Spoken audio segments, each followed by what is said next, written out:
मुद्दतें बीत गईं, तुम नहीं आई अब तक।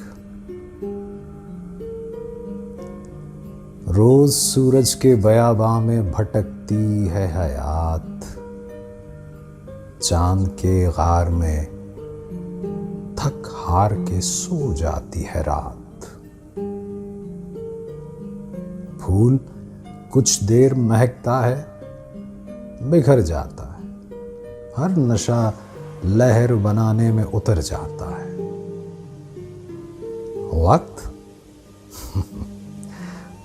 वक्त बेचेहरा हवाओं सा गुजर जाता है।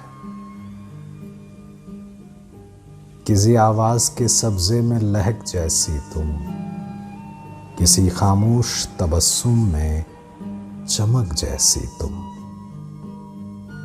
किसी चेहरे में महकती हुई आंखों जैसी।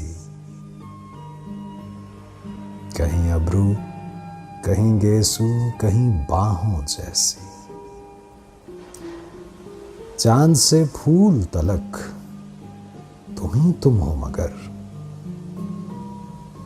चांद से फूल तलक यूं तो तुम ही तुम हो, मगर तुम कोई चेहरा, कोई जिस्म, कोई नाम नहीं। तुम जहां भी हो अधूरी हो हकीकत की तरह। तुम कोई ख्वाब नहीं हो जो मुकम्मल होगा।